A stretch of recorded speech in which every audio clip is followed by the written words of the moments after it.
Welcome back friends to our channel pharma lectures. आज हम इसमें पढ़ेंगे मेडिसिनल केमिस्ट्री का यूनिट 1 का जो सेकंड टॉपिक है हमारा history and development of medicinal chemistry की हिस्ट्री क्या है, कैसे वो डेवलप हुए थे, आज हम उसके बारे में पढ़ेंगे।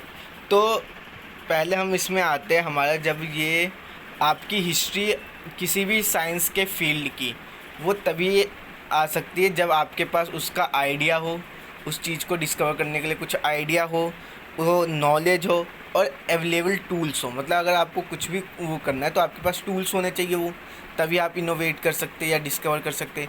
आपके पास उस चीज़ का नॉलेज होना चाहिए, उसके बारे में आपको थोड़ा बहुत पता होना चाहिए और उसके बाद आइडिया आना चाहिए। मतलब एकदम से आइडिया आएगा तभी आप वो करेंगे, उसके बाद ही आपको कुछ हुएगा। तो ये जो तीन चीज़ें ये ज़रूरी होती है किसी भी मतलब चीज़ को डिस्कवर करने के लिए, और बाद में ये जब डिस्कवर हो जाती है तो ये इसकी हिस्ट्री बन जाती है। अब हमारा पहला इसमें टॉपिक आता है ड्रग्स ऑफ एंटिक्विटी। ये जो ड्रग्स ऑफ एंटिक्विटी वाली बात है ये आपकी 360 से 450 BC के बीच की बात है। मतलब ये बहुत पहले की बात है। उस टाइम क्या होता था, उस टाइम जो हमारे एंसेंट सिविलाइजेशंस के लोग जो हुआ करते थे वो आपके हर्बल प्लांट्स हो गए या मिनरल्स हो गए, वो उन सब का यूज़ करके उन थेरेपेटिक एजेंट्स का यूज़ करके किसी भी डिसीज़ को क्योर करते थे। कुछ भी अगर डिसीज़ है तो वो हर्बल मेडिसिन्स हो गए या आपके जो मिनरल्स हो गए उनका यूज किया करते थे। और वो जो एंसेंट सिविलाइजेशन थी उसमें चाइनीज़ थे, हिंदूज़ थे और आपके मयानास थे, अमेरिकन मयानास हो गए वो थे, और जो एंटिक्विटी के टाइम के जो मेडिटेरियन पीपल हुआ करते थे। ठीक, अब इसी ड्रग्स ऑफ एंटिक्विटी में ये भी हुआ करता था कि उस टाइम जो लोग हुआ करते थे, जो साउथ अमेरिकन इंडियन लोग हुआ करते थे, वो कोका प्लांट के जो पत्ते होते हैं उनको चबाया करते थे। कोका प्लांट वो प्लांट है जिसमें से कोकेन जो है वो एक्सट्रैक्ट होता है, जिसमें से कोकेन निकलता है। तो वो उसके पत्तों को चबाया करते थे और मशरूम का यूज किया करते थे किसी को हेल्यूसिनोजन के लिए, हेल्यूसिनोजन करने के लिए, किसी को भ्रम में डालने के लिए वो मशरूम का जो है यूज़ किया करते थे। इसके बाद अब हमारा जो हिस्ट्री स्टार्ट होती है, उसके बाद हमारी हिस्ट्री आपकी स्टार्ट होती है द मिडल एज से। मिडिल एज आपकी 13th से 68th सेंचुरी के बीच की है। इसमें आपको केमिस्ट्री और फिजिक्स की बेसिक नॉलेज को बताया गया और शिफ्ट किया गया है ग्रीको रोमन से अरेबियन अल्केमिस्ट ने 13 से 16 सेंचुरी के बीच में इसको शिफ्ट किया था, मतलब इसके बारे में बताया था। उसके बाद एक साइंटिस्ट थे पार्सेलस करके, उन्होंने क्या किया था, उन्होंने जो एनाटमी होते, जो ह्यूमन एनाटमी या एनिमल एनाटमी जो है उसको ग्लोरीफाई किया था, उसको बताया था। उन्होंने ये भी बताया था कि जो हम एलिक्सर्स, जो हमारी मेडिसिन होती है एलिक्सर्स, उसमें जो सॉल्ट्स का यूज होता है, उनका मानना ये था कि उसके कारण कोई सा भी डिसीज़ जो है वो क्योर कर सकते हैं। ठीक, तो मिडिल एज आपका यहीं पे ख़त्म हो जाता है। मिडिल एज के बाद आता है 90th century, age of innovation and chemistry. ये एज था इनोवेशन करने का, किसी भी चीज़ को इनोवेट करने का, एज ऑफ इनोवेशन और केमिस्ट्री, मतलब इनोवेशन करना केमिस्ट्री का, केमिस्ट्री और उसका इनोवेशन, उसको और उसके बारे में बताना। तो ये आपका 90th सेंचुरी में आया था। तो 90th सेंचुरी में एक बहुत ही ज़्यादा एक्सपेंसन हुआ था केमिस्ट्री के नॉलेज का। जो नॉलेज ऑफ केमिस्ट्री थी उसको बहुत बढ़ाया गया था, उसको बहुत फैलाया गया था। इसमें सबसे मेन नाम आता है वर्क ऑफ एंटोइन लेवेसियर। एंटोइन लेवेसियर एक केमिस्ट थे, यूरोपियन रिफाइंड के, और उन्होंने एक्सटेंड किया था टेक्निक को केमिकल एनालिसिस, जिसके कारण आप किसी भी केमिकल सब्सटेंस का एनालिसिस कर सकते हैं। 1845 में आपका पहला जो सिंथेटिक ड्रग था वो डिस्कवर किया था, सिंथेटिक ऑर्गेनिक कंपाउंड जो है उसको डिस्कवर किया गया था, जिसको हम एसिटिक एसिड कहते हैं। और ये आपका एडोल्फ कॉल्ब ने किया था। किसने किया था? एडोल्फ कॉल्ब ने। उसके बाद 1856 में पियर बार्थेलोट ने मीथेन का सिंथेसिस किया था, और ये जो स्टेज थी ये जो स्टेज आई थी इसको ऑर्गेनिक केमिस्ट्री के इसमें सेट किया गया था। उसके बाद फ्रेडरिक सर्टनर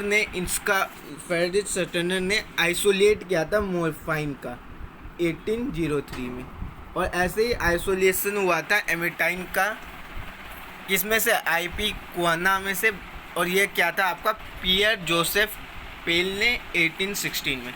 तो ऐसे हमारे मतलब बहुत 19th सेंचुरी में ऐसे बहुत से एक्सपेरिमेंट हुए थे, बहुत से केमिकल्स जो है उनको डिस्कवर किया था, किसी को आइसोलेट किया था, किसी को सिंथेसाइज किया था, कुछ नेचुरल कंपाउंड्स भी आए थे, तो कुछ नेचुरल कंपाउंड में से आइसोलेट किए थे। तो ये सब आपके जो थे इन्हीं को 19th सेंचुरी में जो आपका पहला ऑर्गेनिक कंपाउंड्स था उसमें आए थे।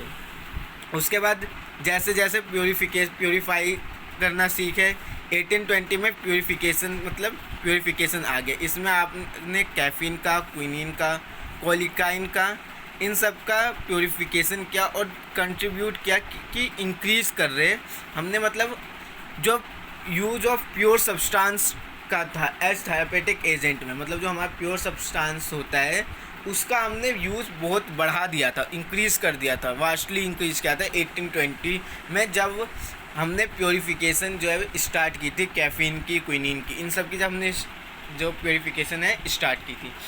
19th सेंचुरी में ही डिजिटैलिस करके एक इंग्लिश डिजिटैलिस का यूज हुआ था। डिजिटैलिस एक ड्रग है, उसका यूज किया था इंग्लिश फिजिशियन और बोटनिस्ट विलियम वीथरिंग ने एडिमा के ट्रीटमेंट के लिए, जो एडिमा डिसीज़ होती है उसकी ट्रीटमेंट के लिए डिजिटैलिस जो है डिजिटैलिस कंपाउंड का यूज किया था। उसके बाद जैसा कि मैंने आपको बताया था कि कोका के प्लांट से ही कोकेन को क्या क्या किया था, आइसोलेट किया था। तो कोका के प्लांट से कोकेन को आइसोलेट 1860 में किया था और ये अल्बर्ट नाइमन ने किया था। और 1864 में उन्होंने आइसोलेट किए थे कुछ एक्टिव इंग्रेडिएंट जो कि आपके फाइगोस्टिग्माइन थे कालावर बीन से आपके फाइगोस्टिग्माइन जो कंपाउंड था उसको आइसोलेट किया था, जो कि एक एक्टिव इंग्रेडिएंट था। तो आपकी 19th सेंचुरी यहीं पे ख़त्म होती है। उसके बाद आती है आपकी 20th सेंचुरी और उस टाइम जो फार्मास्यूटिकल इंडस्ट्री थी, मतलब पहले तो 19th सेंचुरी में एज ऑफ इनोवेशन था कि इनोवेशन कैसे कैसे हो रहे थे। उसके बाद जब इनोवेशन सब होने लगा उसके बाद फिर आए वहाँ पे फार्मास्यूटिकल इंडस्ट्री कि फार्मास्यूटिकल इंडस्ट्री भी तो कुछ कर रही है, मतलब आप जो ये कर रहे हो। इसके बाद फार्मास्यूटिकल इंडस्ट्री सेटअप हुई और ईजी वे में आपको थोड़ी हेल्प मिल गई, आपने ये चीज़ मतलब डिस्कवर करने में। तो उस टाइम डिसीज़ ऑफ प्रोटोजोअल हो गया, स्पायरोकेटल ओरिजिन के जो थे वो रिस्पॉन्ड करते थे सिंथेटिक केमोथेरेपिक एजेंट में, मतलब जो प्रोटोजोअल और स्पायरोचेटल डिसीज़ थी उनके जो ओरिजिन थे वो रिस्पॉन्ड किया करते थे, जो हमारे सिंथेटिक थेरेपेटिक एजेंट है उनके ऊपर रिस्पॉन्ड किया करते थे। तो जितने भी हमारे सिंथेटिक केमिकल्स थे जो कि इनहिबिट करते थे रैपिड रिप्रोडक्शन को पैथोजेनिक बैक्टीरिया के, वो एबल थे कि होस्ट ऑर्गेनिज्म को कॉप कर सके और जो बैक्टीरिया है वो इन्वेसिव बैक्टीरिया जो है वो ड्रामेटिकली इंक्रीज़ कर जाए। जब आपका ये प्रोटोनसिल जो है रिपोर्ट किया था, प्रोटोनसिल को बताया था कि एक बहुत ही ख़तरनाक ग्राम पॉजिटिव बैक्टीरिया है जो कि इन्फेक्शन देता है मैन और एनिमल में। मतलब उस टाइम यूज जो हुआ था, तो जो हमारे कुछ ओरिजिन जो थे वो सिंथेटिक केमोथेरेपेटिक एजेंट्स के लिए रिस्पॉन्ड करने लगे। तो जो सिंथेटिक केमिकल्स जो उस टाइम थे वो इनहिबिट कर देते रैपिड रिप्रोडक्शन का, पैथोजेनिक बैक्टीरिया जो होते थे उनके रैपिड रिप्रोडक्शन को स्टॉप कर दिया करते थे और इनेबल करते थे होस्ट ऑर्गेनिज्म को कि वो वहाँ पे कोप कर सके, जैसे कवर कर सके इन्वेसिव बैक्टीरिया को और इंक्रीज़ कर सके रेड डाई स्टफ को।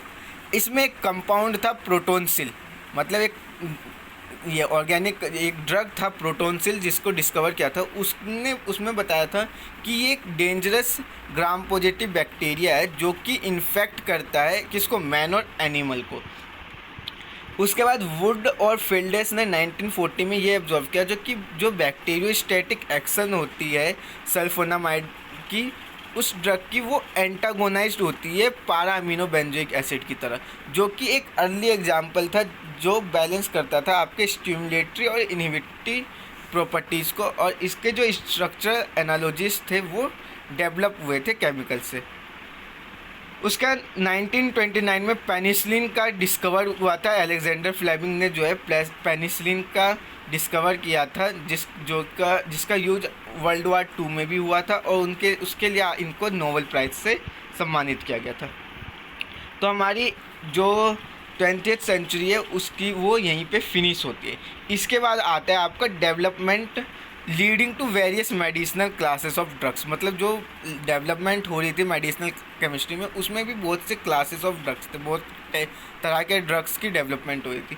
तो पहला इसमें आता है फिजियो फार्माकोलॉजिक एजेंट और era of brain research. Brain research का एरा कि ब्रेन में जितने भी ब्रेन से रिलेटेड जितने भी ये डिसीज़ थी उनके एरा आया, उनके बारे में डिस्कवर किया गया कि क्या क्या डिसीज़ है और उनकी मेडिसिन क्या क्या है, और जो फिजियो फार्माकोलॉजिक एजेंट्स होते हैं उनके बारे में बताया गया। तो जो ब्रेन होता है उसमें दो चीज़ सबसे ज़्यादा जो है यूज़ होती है, स्टिमुलेंट्स और डिप्रेसेंट को, और वो मॉडिफाई कर देती है आपके मूड और mental state of psychiatric agent को। उसके बाद आता है आपका एम्फेटामिन, सेडेटिव्स और हिप्नोटिक्स को यूज किया जाता है कि वो स्टिमुलेट कर सके या डिप्रेस कर सके मेंटल स्टेट ऑफ पेशेंट की। जो मेंटल स्टेट ऑफ पेशेंट होता है उसको एम्फेटामाइन, सेडेटिव या हिप्नोटिक्स जो है वो स्टिमुलेट कर दे या डिप्रेस कर दे। जो डिस्कवरी थी एंटी डिप्रेसेंट इफेक्ट, जो कि एंटी टर्बुलर ड्रग था आइप्रोनाइज, जो कि जिसके पास मोनोअमाइन ऑक्सीडेज इनहिबिटिंग एक्टिविटी थी। मतलब वो जो मोनोअमाइन ऑक्सीडेज होता है वो उसकी एक्टिविटी को इनहिबिट कर देती है। जो माओ इनहिबिटर होते हैं वो एंटी डिप्रेसेंट होते हैं और इंक्लूड करते हैं फेनाल्जाइन को और ट्राइन साइप्रोमाइन को, जो कि यूज़ किया जाता है क्लिनिकली में। 1957 में ट्राईसाइक्लिक कंपाउंड को सिंथेसाइज किया था, उसके स्ट्रक्चर को सिंथेसाइज किया था फिनोथाइजाइन से। जो फिनोथाइजाइन ड्रग्स था वो उसमें से ट्राईसाइक्लिक कंपाउंड को सिंथेसाइज किया गया था। ये एक एंटी साइकोटिक था, लेकिन ये एलिवेट करता था मूड को जब ये ब्लॉक कर देता था मोनोअमाइन न्यूरोट्रांसमीटर के जो ट्रांसपोर्ट था उसको इनएक्टिवेट कर देता था, और इसके लिए ये यूज करते थे नोरपाइनेफ्राइन को और सेरोटोनिन को।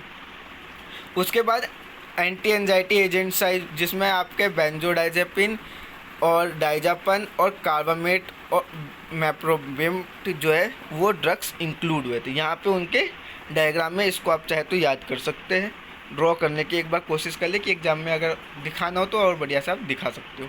उसके बाद आता है बेंजोडाइजेपाइन्स जो थे उनका यूज़ किया जाता था फार्माकोथेरेपी में एंजाइटी के लिए और जो इमोशनल डिसऑर्डर होते थे या स्लीप डिसऑर्डर ट्रीटमेंट के लिए। ये सेंट्रली एक्टिंग मसल रिलैक्सेंट का काम क्या करते थे प्री मेडिकेशन से पहले ये सेंट्रल एक्टिंग मसल का काम क्या करता था। इसके बाद आता है आपका एंडोक्राइन थेरेपी और स्टीरॉयड। जो फर्स्ट प्योर हार्मोन जो था जिसको आइसोलेट किया गया था एंडोक्राइन ग्लैंड से, वो आपका इपाइनफेराइन था। दो हार्मोन्स थे थायराइड ग्लैंड जिसमें थायरोक्सिन और लिथोथायरोनाइन थे, जिसका सिमिलर इफेक्ट था और रेगुलेटिंग मेटाबॉलिज्म में सिमिलर इफेक्ट था। और वहीं दो हार्मोन्स थे पोस्टीरियर पिट्यूटरी ग्लैंड के, वैसोप्रेसिन और ऑक्सीटोसिन, जो कि एक दूसरे से केमिकल स्ट्रक्चर में भी अलग थे और फिजियोलॉजिक एक्टिविटी में भी अलग थे। यहाँ पे आपको थायरोक्सिन T4 और लिथोथायरोनाइन T3 का स्ट्रक्चर दिख रहा है। उसके बाद एंडोक्राइन ग्लैंड में आपके मेल और फीमेल सेक्स हार्मोन्स का भी यूज किया जाता है, किसमें ट्रीटमेंट करने के लिए बहुत सी जो एसोसिएटेड डिसऑर्डर्स होती है, जो सेक्स रिलेटेड डिसऑर्डर्स होती है, उसके लिए आपका मेल और फीमेल सेक्स हार्मोन्स का यूज किया जाता है। 1950 में नॉर्थाइंड्रोन जो है पहला ओरली एक्टिव कॉन्ट्रासेप्टिव स्टीरॉयड था जिसका यूज़ किया गया था, और इसको मॉडिफिकेशन स्ट्रक्चर था ये प्रोजेस्टेरोन का ये मॉडिफिकेशन स्ट्रक्चर था। 1980 में एक बहुत बड़ा रिसर्च हुआ था जिसमें RU486 करके एक ड्रग का सिंथेसाइज हुआ था जिसको एवोर्सन पिल कहते हैं, और इसको हम माइफप्रिस्टोन के नाम से भी जानते हैं। इसका काम होता था जैसे अगर किसी को अगर एवोर्सन कराना हो तो वो ये पिल लेके एवोर्सन कर सकता है। बहुत सी जगहों पे इसको बैन कर दिया था, लेकिन यूरोपियन स्टेट में मेरे हिसाब से इसको बैन नहीं किया था। उसके बाद आते हैं एनेस्थेटिक एंड एनाल्जेसिक्स।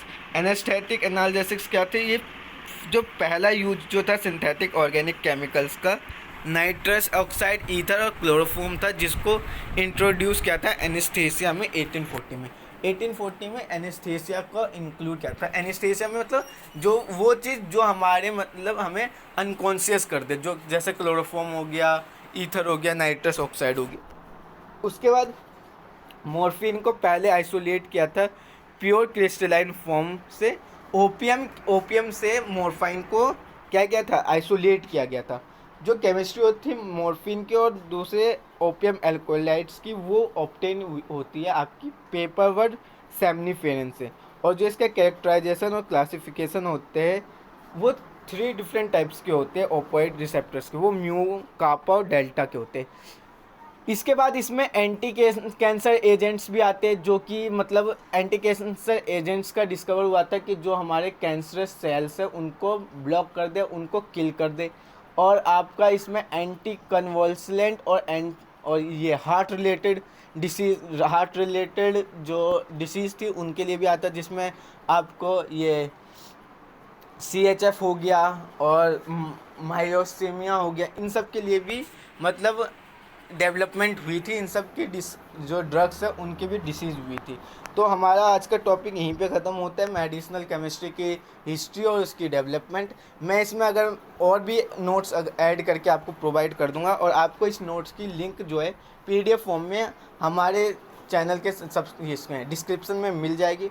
अगर आपको वीडियो अच्छी लगी हो तो इसे लाइक करना, शेयर करना, सब्सक्राइब करना हमारे चैनल को, और कमेंट करके बताना कि वीडियो कैसी थी, और अपने दोस्तों में भी बांट देना। सो थैंक यू, आज के लिए इतना ही।